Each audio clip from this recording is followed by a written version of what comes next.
முன்னாள் ஜனாதிபதி மஹிந்த ராஜபக்சோட மகன் யோஷித ராஜபக்சோட சொத்து குவிப்பு வழக்கு அடி சட்டவிரோதமாக ஈட்டப்பட்டிருக்கிற பணத்தை கணக்கு காட்ட முடியாத காசை பயன்படுத்தி சொத்து வாங்கியிருக்கிறார். காணி வாங்கி அந்த இடத்துல பிரம்மாண்டமான ஒரு சொகுசு மாளிகையை நிர்மாணிச்சிருக்கிறாருன்னு சொல்லி குற்றம் சாட்டப்படுற நிதி தூய்தாக்கல் வழக்கு இப்போ ஆரம்பமாகி இருக்கு.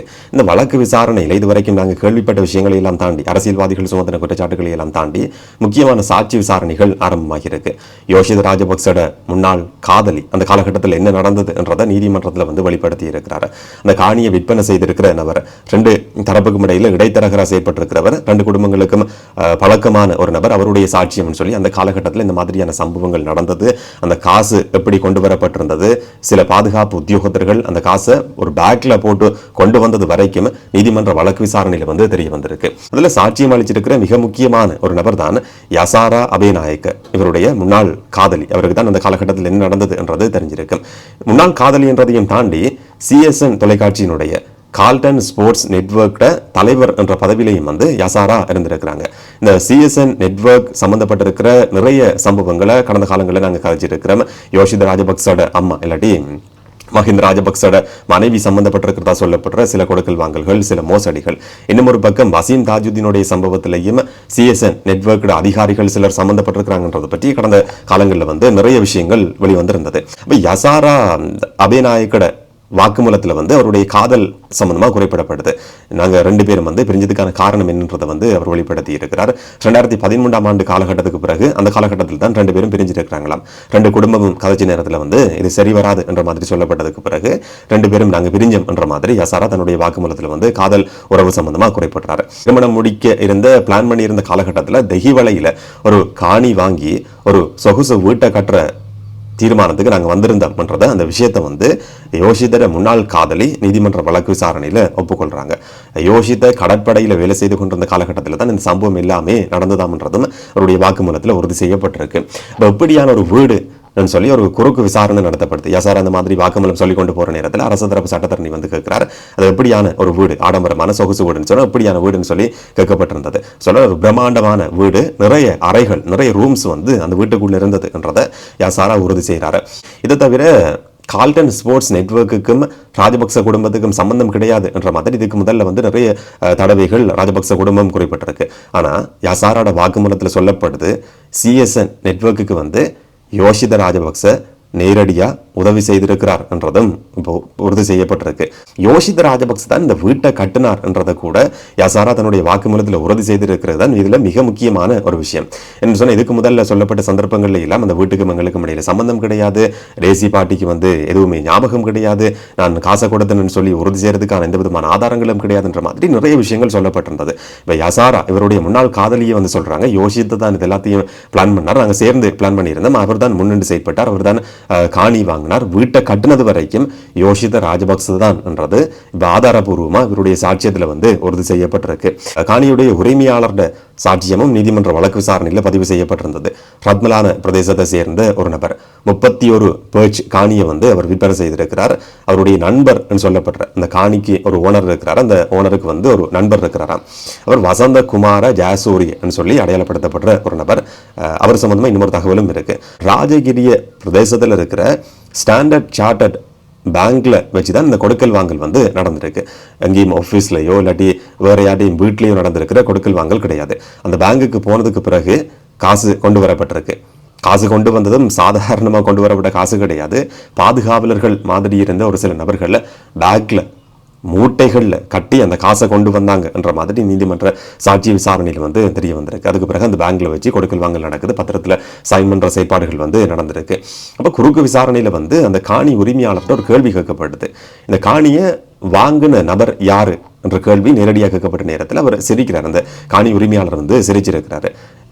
சிரிக்கிறீங்கன்னு சொன்னால் நீங்கள் கேட்கலையான்னு சொல்லி குறுக்கு விசாரணை நடத்தப்பட்டிருக்கு. அவர் சொல்லியிருக்கிறாரு, இல்லை நான் அதை பற்றி யார் வாங்கியிருக்கிறாங்கன்றதை பற்றி கேட்கல, எனக்கு நண்பர்கிட்ட மேலே நம்பிக்கை இருந்தது, அவர்கிட்ட நான் பொறுப்பு கொடுத்திருந்தேன், காணி வாங்குற ஆளை பற்றி நான் கேட்கவே இல்லை என்ற மாதிரி அவர் திரும்பவும் சிரிச்சு கொண்டு பதில் சொல்லியிருக்கிறார். இந்த சாட்சி விசாரணையில் டேசி ஃபாரஸ்ட் என்ற நபர்கிட்ட பேரில் தான் இந்த கொடுக்கல் வாங்கல் நடந்திருக்கு என்றதை இவர் உறுதி செய்திருக்கிறாரு.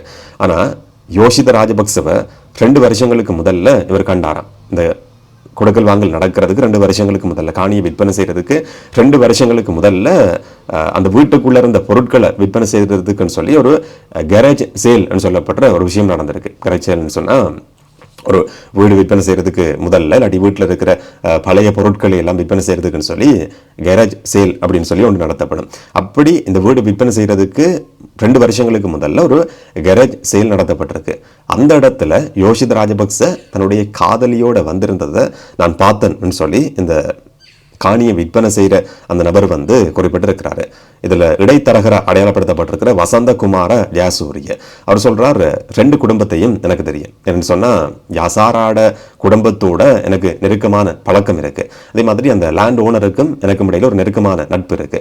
யோஷித ராஜபக்சவையும் எனக்கு தெரியும். யோஷித ராஜபக்ச எனக்கு வந்து சொல்லியிருந்தார், இந்த மாதிரி ஒரு காணியை வாங்குறதுக்கு நான் பிளான் பண்ணி கொண்டிருக்கிறேன் சொன்னதுக்கு பிறகுதான் நான் இப்படி தொடர்பு படுத்தி வச்சிருந்தேன் என்ற மாதிரி அவருடைய வாக்குமூலத்தில் வந்து குறிப்பிட்டிருக்கு. அந்த பேக்ல காசு கொண்டு வரப்பட்டது என்றதை உறுதி செய்திருக்கிறது வசந்தகுமார் ஜாசூரியன் சொல்லப்படுற அந்த இடைத்தரகர் தான் அந்த விஷயத்தை வந்து உறுதி செய்திருக்கிறார்.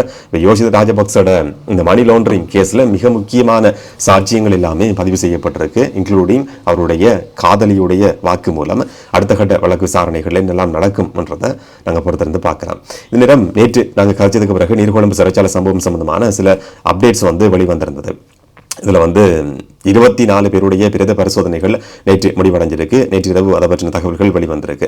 அதில் 14 பேருடைய மரணத்துக்கான காரணம் துப்பாக்கிச்சூடுன்னு சொல்லியும் 9 பேருடைய மரணத்துக்கான காரணம் வந்து தாக்கப்பட்டிருக்கிறது, தாக்குதல் என்றதும் உறுதி செய்யப்பட்டிருக்கு. ஒரு நபருடைய மரணத்துக்கான காரணம் என்றது உறுதியா இதுதான் காரணம் என்றது தெளிவாக சொல்லப்படலை. சிறை அதிகாரிகள் கொலை செய்யப்பட்டிருக்கிற அந்த விதம் வந்து பிரேத பரிசோதனையில் விவரிக்கப்பட்டிருக்கிறத பார்க்குற நேரத்தில் எவ்வளவு மிருகத்தனமாக கொடூரமாக அதை நம்ம விவரிக்கிறதுக்கு விரும்பல.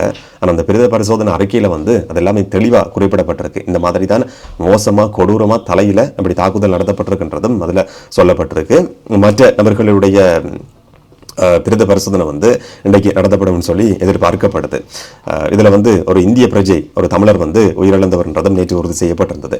இந்த நேரம் சிறைச்சாலைக்குள்ள காணாமல் போயிருந்த ஒரு ரிப்பீட்டர் வகையை சேர்ந்த துப்பாக்கி சிறைச்சாலை வளாகத்திலிருந்து கண்டுபிடிக்கப்பட்டிருக்கு, மீட்கப்பட்டிருக்குன்றதும் இப்போ உறுதி செய்யப்பட்டிருக்கு. இந்த நேரம் இந்த சம்பவத்தோட தொடர்பு பட்டிருக்கிற அதிகாரிகள் உள்ள பயமில்லாமல் முதல்ல போன அதிகாரிகள் உயிரிழந்திருக்கிற ஆஃபீஸர்ஸுக்குன்னு சொல்லி பதவி உயர்வு கொடுக்கறதுக்கும் அவர்களுக்கு தேவையான நட்டஈடு விரைவாக கொடுக்கப்பட்டதுக்குமான நடவடிக்கைகள் ஆரம்பிக்கப்பட்டிருக்குன்னு சொல்லியும் ஒரு தகவல் வந்து வெளிவந்திருக்கு. நேரம் சர்ச்சைக்குள்ளாகி இருக்கிற அந்த கேட்டுக்குள்ள ஓட்டைக்குள்ளால துப்பாக்கியை பயன்படுத்தி துப்பாக்கிச்சூடு நடத்தினார்னு சொல்லி நிறைய பேர் இன்றைக்கு கதைக்கிறத பார்க்குறீங்க தானே. அந்த அதிகாரிக்கு வந்து கொலை மிரட்டல், சிறையில் இருக்கிற கைதிகளால் கொலை மிரட்டல் விடுக்கப்படுது என்ற ஒரு தகவலும் வந்து ஊடகங்களில் பேசப்பட்டிருந்ததை பார்க்க முடிஞ்சுது. இன்னும் ஒரு பக்கம் 13 பேரை கொண்டிருக்கிற ஒரு குரூப் தான் இந்த வன்முறையை வந்து தூண்டி இருக்கு. அதுலேயும் கட்டுவெல்லேகம சுரேஷ் சொல்லப்பட்ட நபர் இதுக்கு முதல்ல நாங்கள் கதைச்சிருக்கிறோம். ரொக்கி சொல்லி அடையாளப்படுத்தப்பட்டிருக்கிற நபர். இதில் சுரேஷ் வந்து பூசா அதிபர் பாதுகாப்பு சிறையில் தடுத்து வைக்கப்பட்டிருக்கிறார். கடுமையாக தாக்கப்பட்டு காயமடைஞ்சிருக்கிறார் என்ற மாதிரியும் ஒரு விஷயம் வந்து ஊடகங்களில் பேசப்பட்டிருந்தது. உயிரோடு இருக்கிறாரா இல்லையா என்ற அளவுக்கு கூட சில ஊடகங்கள் செய்தி வெளியிட்டிருந்ததை பார்க்க முடிஞ்சது. இந்த அளவுக்கு உண்மைன்றது தெரியாது.